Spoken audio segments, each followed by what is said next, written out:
I'm Jessie Robertson from the University of Alaska Fairbanks, and this is Alaska Voices, a place for communities to connect through conversation in order to build a better tomorrow for Alaskans and the world.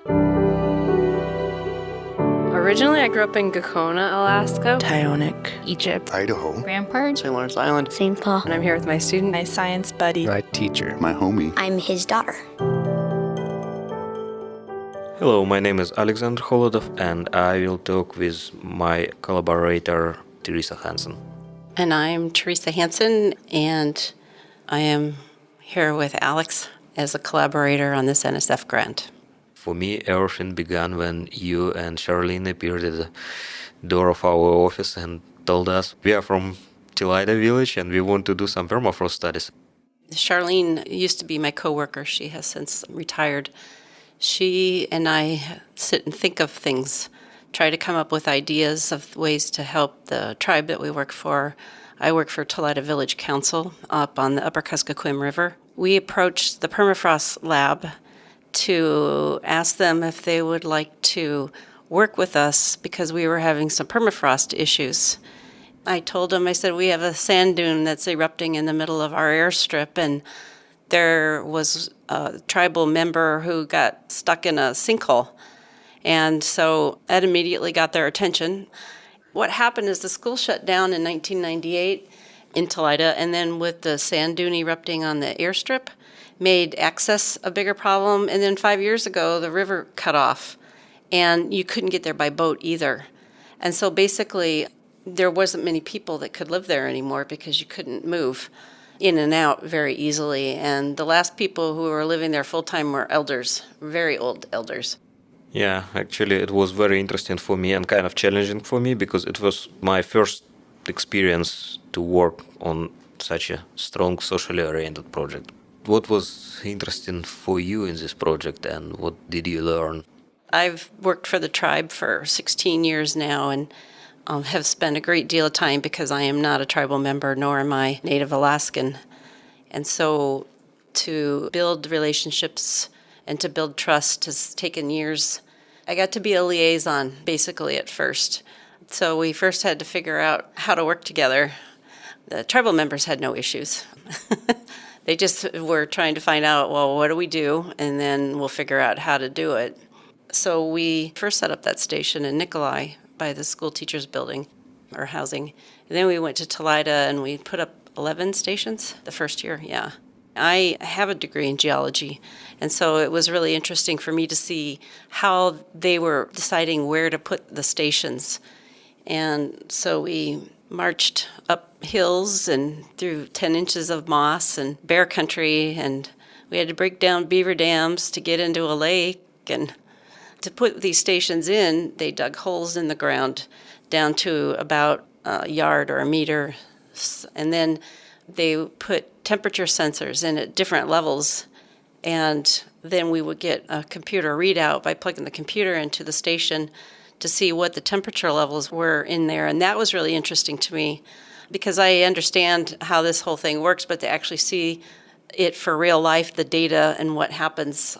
Yeah, actually, from scientific point of view, this project was super interesting for me because the area is really under-investigated, and I know maybe 11 stations, so now it's actually 13 stations around Telida and 7 more stations at Nikolai, maybe too much for 2 small villages, but this observation network, which I believe our local partners will operate in the future, it might be really good operational base for other research projects.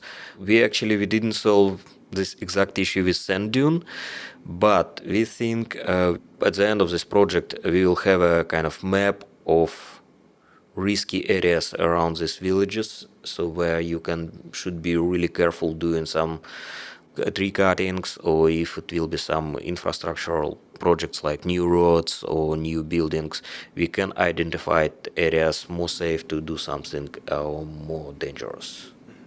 I was surprised with both communities. They are orthodoxal, and I didn't expect such a strong influence of time when Alaska was part of Russian Empire so far from coast. I thought that all Russian influence was limited by coastal zone, but no, it's still there. And I was again surprised and was very glad about they have such part of Russian culture as a steam bath. And I enjoy the steam bath every day working in field because it's what I really missed here in Alaska. It's something that happens when you go take a steam bath together with people. It just kind of opens up, it kind of knocks down a whole lot of barriers, and you just become, at ease with one another. I actually appreciate a lot Teresa's help to us because she definitely worked on some possible sharp edges in our communication with local people. It's actually thanks to her, so we didn't have any problem to communicate and didn't have any issues. He was ready for anything. I mean, my glasses broke, he had the wire to fix it. The guys were like, oh, well, let's, it's a nice evening, let's go fishing. They've got certain fishing spots that they like to go to. He breaks out this little travel fishing line, it's like he had it with him the whole time, but you would never have known. It's like, oh, well, he's ready to go fishing. I think that that's another thing that they just appreciate, that he's just ready to get up and go and do. Thank you. Alaska Voices builds bridges by creating a space where community members, friends, policymakers, and scientists can share stories and place-based knowledge. This project was developed in partnership with StoryCorps and was funded by the Alaska Climate Adaptation Science Center. Additional funding was provided by the University of Alaska Fairbanks Chancellor through a generous gift from the Bentley Family Trust to the University of Alaska Fairbanks. Alaska Voices would not be possible without the help and efforts of an amazing group of people. Our producer and audio engineer is Kelsey Skonberg of Mossy Stone Media. Our podcast and outreach specialist is Mike DeLue, and our website designer is Carolyn Rosner. If you are interested in more conversations or information, please visit our website at alaskavoices.org.